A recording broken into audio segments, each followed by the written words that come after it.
Olá, líder! Nós estamos juntos novamente para estudarmos a Palavra de Deus para que você possa ministrar na sua célula aos seus discípulos. Semana passada nós estudamos sobre a Igreja de Cristo, nós somos a Igreja, o que a Bíblia Sagrada diz sobre a Igreja de Cristo, a nossa identidade, o propósito da Igreja de Cristo. Essa semana nós vamos refletir e estudar na Palavra de Deus o que Jesus deixou para essa igreja fazer. Vamos refletir especificamente sobre algumas ordenanças bíblicas para a prática da Igreja de Cristo. Os textos bíblicos que fundamentam a prática dessas ordenanças bíblicas. Será a nossa reflexão dessa semana. Quero ler com você o texto que está no Evangelho de Mateus, capítulo 28, versos 18, 19 e 20. Diz assim: E aproximando-se Jesus, falou-lhes: Toda autoridade me foi concedida no céu e na terra. Portanto, ide, fazei discípulos de todas as nações, batizando-os em nome do Pai, do Filho e do Espírito Santo, ensinando-lhes a obedecer todas as coisas que vos ordenei, e eu estou convosco todos os dias até o final dos tempos. Esse é o texto que o Senhor Jesus deixou para a igreja. Esse é o texto de uma prática bíblica, uma ordenança do Senhor para a sua igreja. Nesse texto, o Senhor fala claramente que a sua igreja deveria batizar aqueles que fossem sendo salvos.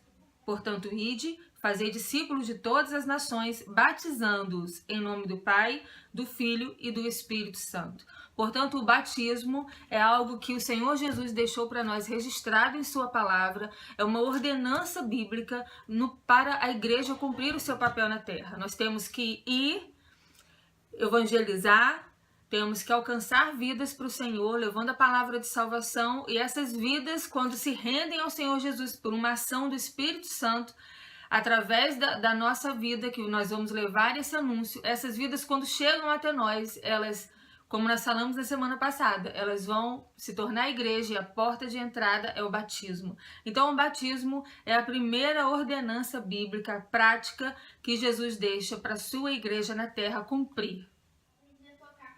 Vamos refletir um pouco sobre o batismo. Essa experiência de espiritualidade com a água não é algo novo. O cristianismo não trouxe isso como uma novidade. Essa prática já existia até mesmo na religião judaica, onde nasceu o cristianismo. Essa coisa de a purificação da alma, do espírito, ser simbolizado pelas águas, pela purificação das águas, já era algo conhecido.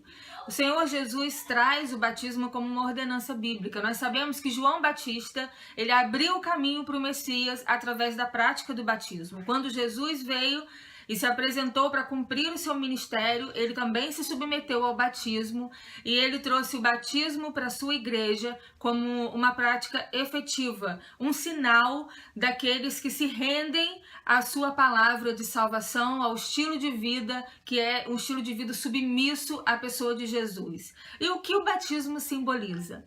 A água simboliza a purificação. E a imersão no batismo significa mergulhar o velho homem e surgir da água e nascer um novo homem. Quer dizer que quando nós nos encontramos com Jesus, nós temos uma experiência tão forte, não é apenas uma opção de vida, não é apenas uma ideologia de vida ou uma vertente de pensamento. Nós temos uma experiência tão forte quando nos encontramos com Jesus que a nossa vida para ali e começa uma nova vida. Há um novo nascimento, há uma morte do antigo homem, simbolizado pelo mergulho, por esse afundar na água, e há um nascimento de um novo homem, esse homem submisso a Jesus, esse homem direcionado pelo Espírito Santo, esse homem que recebeu a vida eterna, o perdão, a justificação dos seus pecados, esse homem que agora é guiado pelo Espírito e tem os seus pecados perdoados, esse homem que é limpo e purificado. Por isso também a água está ali como um símbolo de vida, da onde nasce a vida, e também como um símbolo de purificação. O batismo, portanto, é um símbolo daquilo que vivemos com o Senhor. É o que representa o nosso encontro e a ação desse encontro na nossa vida, a consequência desse encontro na nossa vida. O batismo não tem o poder milagroso de salvar ninguém. Os salvos se batizam para testemunho da sua fé, daquilo que já vivenciaram com o Senhor. É importante destacar que a água do batismo é uma água qualquer. Não se torna uma água especial, ela não tem um efeito, uma função de abençoar ou algum efeito milagroso, é uma água normal. É uma água que nós usamos naturalmente. Não existe nada especial com a água do batismo. O que existe de especial é na decisão que o homem toma de caminhar com Cristo, entregar a sua vida completamente a Ele, se submeter a Ele e ser uma nova criatura a partir desse governo do Senhor, a partir da justificação do Senhor por conta do sacrifício na cruz e a sua ressurreição. O governo do reino de Deus sobre este homem, através da pessoa do Espírito Santo, essa nova vida, ela é representada pelo batismo. A morte da antiga vida e o nascimento da nova vida. Então é muito importante que fique claro para todos da sua célula, que fique claro para você, eu acredito que já seja, mas para todos os seus discípulos, de que o batismo não tem o poder de salvar. De que o batismo não confere uma bênção especial. O batismo é uma representação, é um símbolo do que nós vivemos com o Senhor. É um símbolo da nossa morte do velho homem, do nascimento de um novo homem, é uma amostra pública da nossa decisão, da nossa fé em seguir e submeter-nos ao Senhor Jesus. Outra coisa que queremos destacar é que o Senhor Jesus nos ensinou que quando fôssemos batizados, fôssemos batizados em nome do Pai, do Filho e do Espírito Santo. Porque a obra na nossa vida de redenção, ela é feita claramente na pessoa de Deus, no exercício da sua trindade.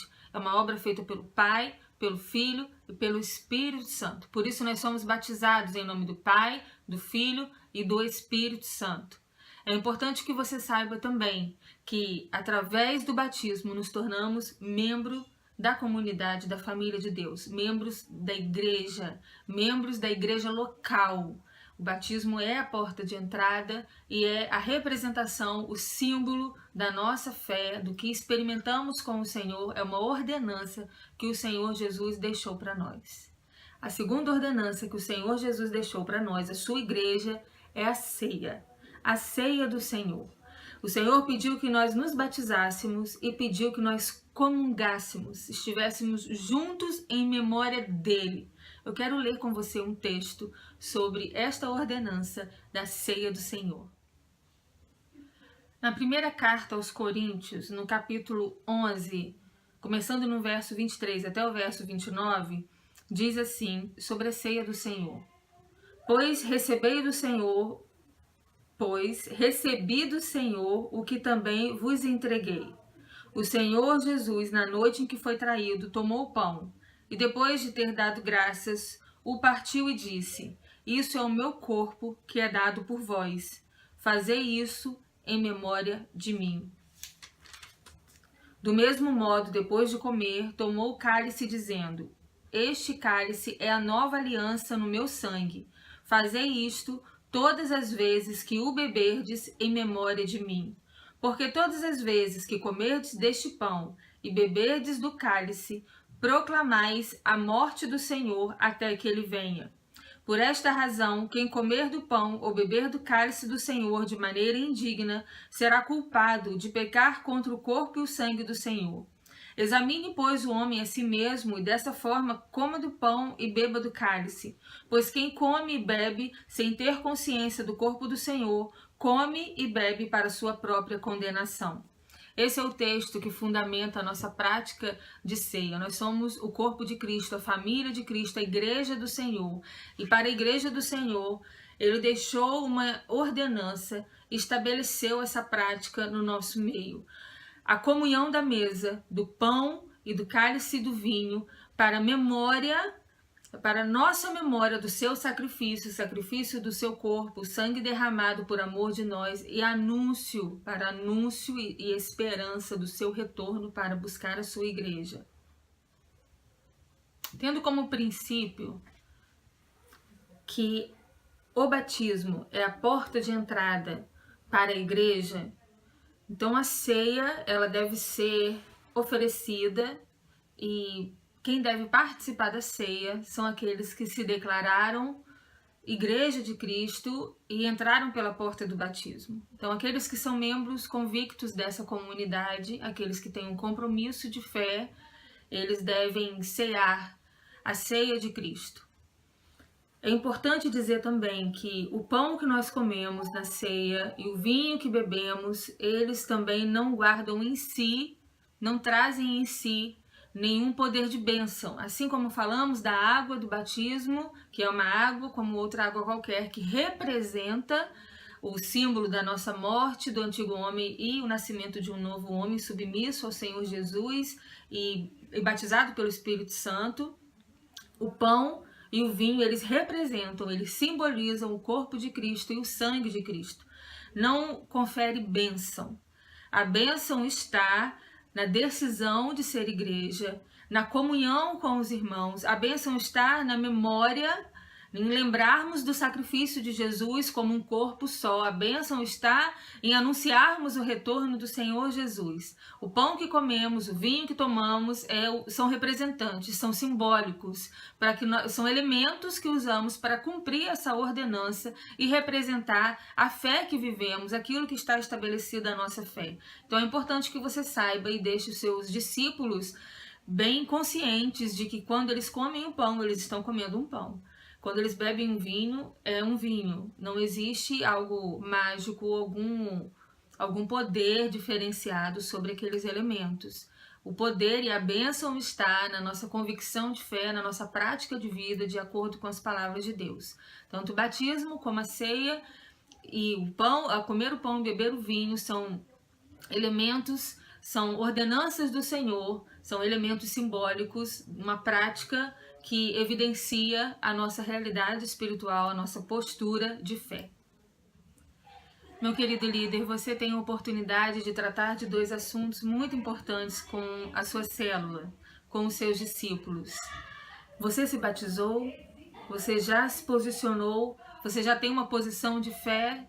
Você já está discernido, já está esclarecido? Você tem alguma dúvida sobre a proposta da Bíblia em ser igreja do Senhor? É importante que você esclareça também ao seu discípulo que o batismo é um só. Nós temos um só batismo.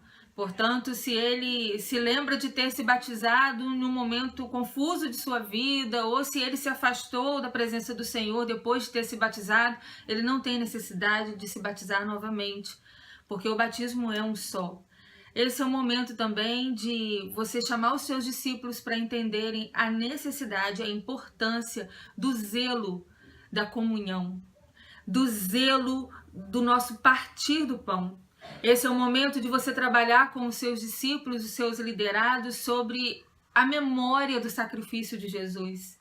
Como é necessário na nossa vida estarmos sempre nos lembrando do que Jesus fez por nós, e por causa da gratidão e da consciência desse sacrifício, nós colocarmos todas as nossas ações, todas as nossas atitudes submetidas ao Senhor, não só aquelas coisas que vivemos no templo ou com a vida lá na nossa reunião em comunidade, mas todos os nossos comportamentos no dia a dia, eles devem ser realizados debaixo de uma consciência de gratidão pelo sacrifício de Jesus e de reconhecimento de que somos uma nova criatura.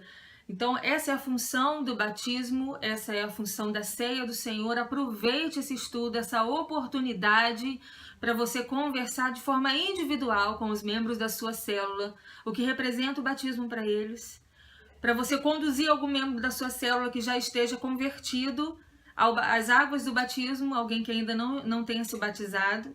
Essa é a oportunidade de você trazer o valor da ceia, o valor do zelo, da memória, da gratidão, da submissão à palavra de Deus, do culto racional, do culto consciente, de uma interação completa da espiritualidade com a vida prática no dia a dia, por causa dessa gratidão, dessa memória que nós carregamos e representamos quando ceamos. Que Deus abençoe a sua vida, Deus abençoe a sua célula, Deus abençoe os líderes que você está treinando aí para assumirem na sua multiplicação. Deus abençoe a sua vida, Deus abençoe a sua semana também.